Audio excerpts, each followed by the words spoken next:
भारतीय football in दिनों बहुत अच्छा कर रहा है।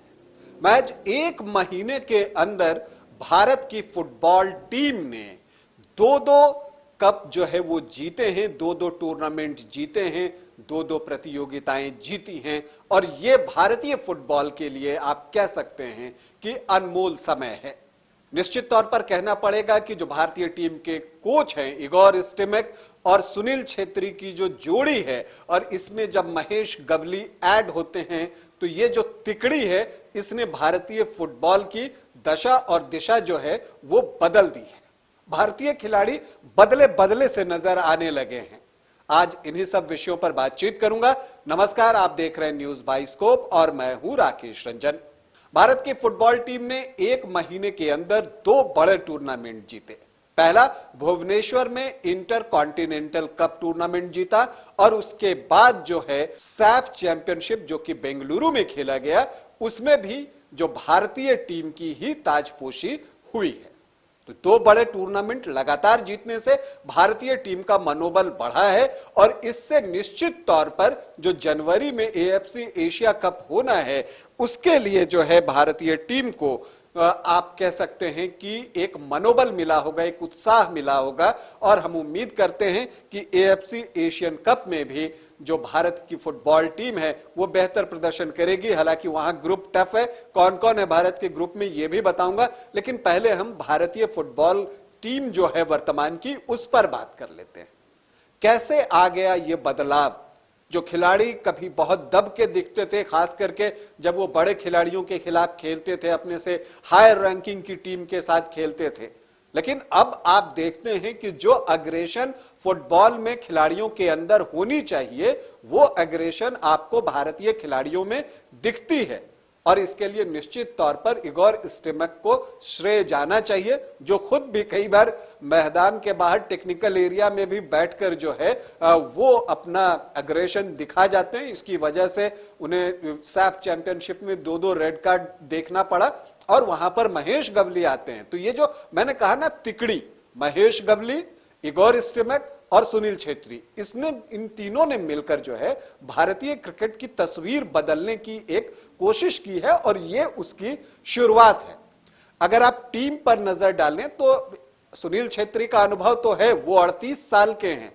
हालांकि उम्र जो है उनके खेल पर कोई असर नहीं डाल पाई है, लेकिन जो बाकी खिलाड़ियों को आप देखते हैं तो कई युवा खिलाड़ी हैं जो कि कम उम्र के हैं और लगातार आगे बढ़ने की दिशा में और बेहतर फुटबॉल खेलने की दिशा में दृढ़ संकल्पित दिख रहे हैं। ये बात जो है भारतीय फुटबॉल के लिए एक बहुत अच्छी बात है।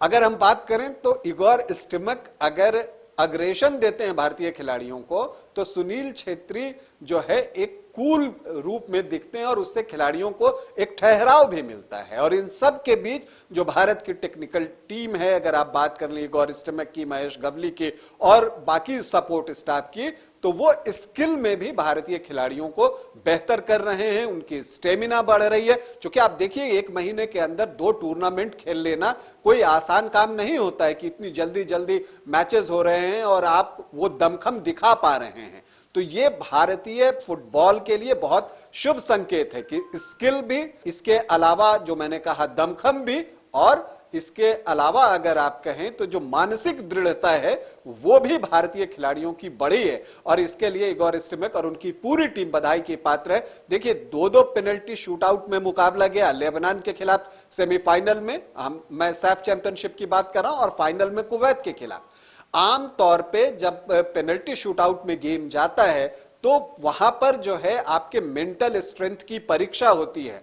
और तारीफ बनती है भारत की फुटबॉल टीम की कि उन्होंने इस तनाव भरे माहौल में, इस तनावपूर्ण क्षण में जो है अपने आप को कूल रखा और दोनों ही पेनल्टी शूटआउट जीते। पहले सेमीफाइनल में लेबनान को पराजित किया और फिर फाइनल में कुवैत को पराजित किया। अब इस एक महीने के अंदर देखें तो भारतीय टीम ने 6 देशों को शिकस्त दी है।